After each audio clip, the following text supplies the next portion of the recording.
আমার সকল প্রিয় ছাত্রছাত্রীকে জানাই আমার চ্যানেলের তরফ থেকে স্বাগতম। স্টুডেন্ট, আজকে আলোচনা করব তোমরা যারা রয়েছে নর্থ বেঙ্গল ইউনিভার্সিটির আন্ডারে নিপ সিলেবাস 4th সেমিস্টারের স্টুডেন্ট যারা আছো, যাদের রয়েছে তোমাদের মাইনর পলিটিক্যাল সায়েন্স। আবারও বলছি, যাদের রয়েছে মাইনর পলিটিক্যাল সায়েন্স, তোমরা অতি অবশ্যই কিন্তু এই ভিডিওটি শেষ পর্যন্ত দেখবে, তাহলে বুঝতে পারবে যে তোমাদের কতটা কি পড়তে হচ্ছে। ঠিক আছে, তো আজকে কিন্তু আমি সম্পূর্ণ সাজেশনটা নিয়ে আলোচনা করব, একটু ধৈর্য সহকারে দেখো। প্রথমে আমি তোমাদের যে ইউনিট 2 রয়েছে ভারতীয় নাগরিকের অধিকার এবং কর্তব্য, অর্থাৎ rights and duties of the Indian citizens. ঠিক আছে, এর থেকে যে বড় মার্কের যে প্রশ্নটা রয়েছে সেটা হলো 10 মার্কের। তো সেই 10 মার্কের প্রশ্নটাই আজকে আলোচনা করব। সেটা হলো তোমাদের 10, তারপর 5 এবং তোমাদের 3 আলোচনা করব, এবং তোমাদের 1 মার্কের প্রশ্ন কিন্তু আলোচনা করব। তো দেখে নাও তোমরা সকলে অবশ্যই। তো প্রথমে যে আমি তোমাদের 10 মার্কের যে প্রশ্নটা বলবো সেটা হলো, লিখে নাও খাতাতে অবশ্যই। চ্যানেলে নতুন হয়ে থাকলে চ্যানেলটি সাবস্ক্রাইব অবশ্যই করবে। লেখো, সাম্যের অধিকার বলতে কি বোঝায়? এর ধারাগুলি সম্পর্কে আলোচনা করো। এটার ইংলিশটা হবে, what is meant by rights and equality? What is meant অর্থাৎ সাম্যের অধিকার বলতে কি বোঝো?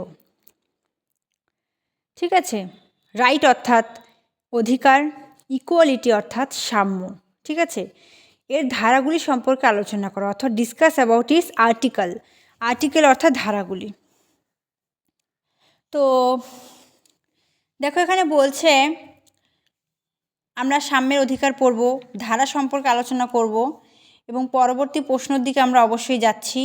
সেই পরবর্তী প্রশ্নটা হলো, ভারতীয় সংবিধানে বর্ণিত স্বাধীনতার অধিকার সম্পর্কে আলোচনা করো। Discuss about the rights and freedom that described in the Indian constitutions. ঠিক আছে, 6টি মূল যে অধিকার, 6টি অধিকার রয়েছে, তো সবটা এখানে তোমরা কিন্তু আলোচনা করব। 19 নঙ্গে ধারাভুক্ত 6টি অধিকার।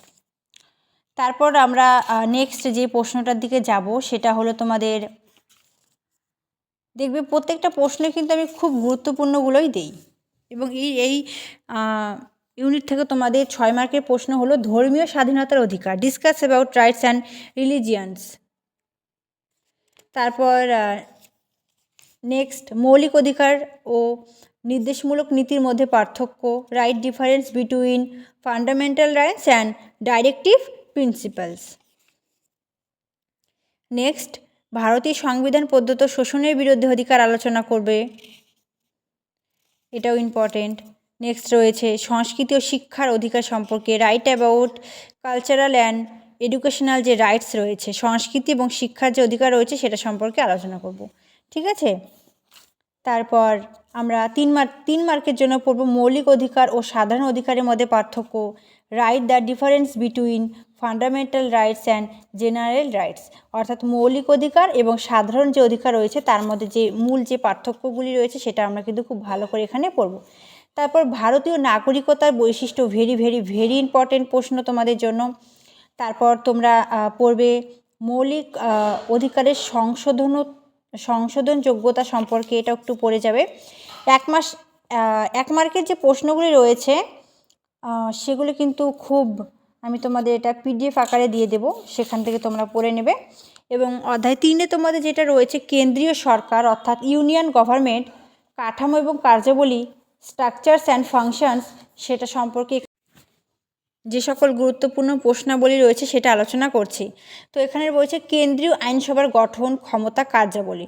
তো discuss the composition, power and functions of the union legislature. ঠিক আছে, তো এখান থেকে তোমাদের 10 মার্কের প্রশ্নের জন্য এটা খুব গুরুত্বপূর্ণ একটি প্রশ্ন রয়েছে। পরবর্তী যে প্রশ্নটা আমি 10 মার্কের জন্য বলবো সেটা হলো লোকসভা ও রাজ্যসভার মধ্যে সম্পর্ক। Discuss the relations between the house of people and the council of state. এটা কিন্তু অতি গুরুত্বপূর্ণ একটি প্রশ্নের মধ্যে পড়ছে। পার্লামেন্টের আইন পাশের পদ্ধতি একবার দেখে যেও, এগুলো কিন্তু তোমাদের মুখস্থ করার বিষয় নেই, শুধু একবার করে কিন্তু পড়বে, তাহলে কিন্তু বুঝতে পারবে। ভারতীয় রাষ্ট্রপতির ক্ষমতা, পদমর্যাদা, very very very important. Discuss the power and position the president of India. ভারতের প্রধানমন্ত্রীর ক্ষমতা পদমর্যাদা ভেরি ভেরি ইম্পর্টেন্ট। তারপর এখানে তোমাদের বলছে যে discuss the power and position of the prime minister of India. তারপর ভারতের বিচার ব্যবস্থার বৈশিষ্ট্যটা একবার দেখে যাবে সেখান থেকে, কিন্তু যেহেতু প্রচুর অথবা প্রশ্ন পাবে সেক্ষেত্রে এক দুটো প্রশ্ন বাদ গেলে কোনো ব্যাপার না। তো সুপ্রিম কোর্টের ক্ষমতা কার্যাবলী very important, write the power and function of the supreme court. তারপর ভারতীয় হাইকোর্টের যে গঠন ক্ষমতা রয়েছে সেটা একটু গুরুত্বপূর্ণ আছে। তারপর 6-এর জন্য আমরা পড়ব রাজ্যসভার ক্ষমতা কার্যাবলী। তারপর লোকসভারটা একবার দেখে যেও। তারপর এখানে সেরকম আর প্রশ্ন দেখছি না। তো পরবর্তী প্রশ্ন 3 মার্কের অর্থ বিল ভেরি ইম্পর্টেন্ট, ভারতীয় উপরাষ্ট্রপতি সম্পর্কে আলোচনা, ভেটো ক্ষমতা রাষ্ট্রপতির, রাজ্যসভার গঠন, তারপর PIL সম্পর্কে লেখো, জনস্বার্থবাহী যে মামলা রয়েছে সেটা খুব ইম্পর্টেন্ট।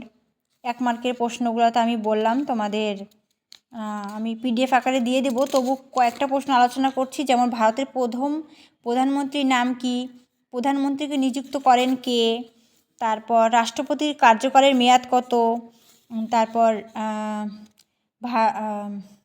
হাইকোর্টের বিচারপতি কার্যকালের মেয়াদ কত, তারপর তোমাদের অধ্যায় 4-এ যে রয়েছে রাজ্য সরকার স্টেট গভর্নমেন্ট কাঠামো এবং কার্যাবলী থেকে আমরা পড়ব এখানে তোমাদের ভারতীয় অঙ্গরাজ্যের রাজ্যপালের ক্ষমতা পদমর্যাদা। তারপরে পড়ব এখানে নেক্সট যেটা রয়েছে সেই প্রশ্নটা কিন্তু অতি গুরুত্বপূর্ণ, সেটা অবশ্যই পড়বে, মুখ্যমন্ত্রীর ক্ষমতা পদমর্যাদা, chief minister power and position. তারপর রয়েছে নেক্সট তোমাদের মন্ত্রিসভার গঠন ক্ষমতা, এটা একবার দেখে যেও, এটা খুব একটা গুরুত্বপূর্ণ প্রশ্ন নয়, তবে অথবাতে আসতে পারে। তারপর রয়েছে পৌরসভার গঠন ক্ষমতা, আয়ের উৎস। নেক্সট রয়েছে এখানে 6-এর জন্য বিধানসভার ক্ষমতা কার্যাবলী। তারপরে রয়েছে এখানে রাজ্যপালের, এটা পড়া দরকার নেই, 73তম সংবিধান সংশোধনী আইন সম্পর্কে আলোচনা, ভেরি ভেরি ভেরি ইম্পর্টেন্ট প্রশ্ন। গ্রাম পঞ্চায়েতের প্রধানের ক্ষমতা কার্যাবলী পড়ে যেও। তারপর নেক্সট প্রশ্ন বলছে জেলা পরিষদের ক্ষমতা, সিলেবাসটা একটু বেশি বড় রয়েছে জন্য কিন্তু প্রচুর প্রশ্ন পড়তে হচ্ছে। তারপর এখানে আর সেরকম প্রশ্ন নেই, 3 মার্কের জন্য আমরা পড়ব বিধান পরিষদের ক্ষমতা, এটা একবার দেখে যেও। গ্রামসভার ন্যায় পঞ্চায়েত, এটা টিকা হিসেবে পড়তে হবে। মেয়রের ক্ষমতা টিকা হিসেবে পড়তে হবে। তারপর সেরকম এখানে আর কোনো প্রশ্ন নেই। তো এবার তোমাদের ফার্স্ট ইউনিট যেটা রয়েছে সেটা থেকে আমি কিছু গুরুত্বপূর্ণ প্রশ্ন তোমাদেরকে দেব। সেটা হলো তোমাদের যে গণপরিষদের যে গঠন ক্ষমতা কার্যাবলী উদ্দেশ্য রয়েছে সেটা আমাদের পড়তে হবে। তো সেখান থেকে আমরা 3, 6, 12 পেয়ে যাব। যেমন কার্যাবলী গঠন, এটা কিন্তু 12-র জন্য, উদ্দেশ্য সেটা তোমরা 6-এর জন্য পড়তে পারো, ঠিক আছে? তো এভাবে পড়তে হবে। এবং ভারতের সংবিধানের যে প্রধান যে মূল বৈশিষ্ট্য রয়েছে সেটা কিন্তু 6-এর জন্য ভেরি ইম্পর্টেন্ট, এটা পরীক্ষায় কিন্তু আসবেই আসবে। যদিও 6-এ না আসে 12-তে অবশ্যই আসবে, ডেফিনেটলি আসবে, ঠিক আছে? তো আশা করছি তোমরা বুঝতে পেরেছো কীভাবে কতটা পড়তে হচ্ছে না পড়তে হচ্ছে। প্রত্যেকটা ভিডিও যেগুলো আমি আপলোড করি বন্ধুদের সাথে শেয়ার করার চেষ্টা করবে, সকলকে দেখার সুযোগ করে দেবে। Thanks for watching after all, thank you সকলকে।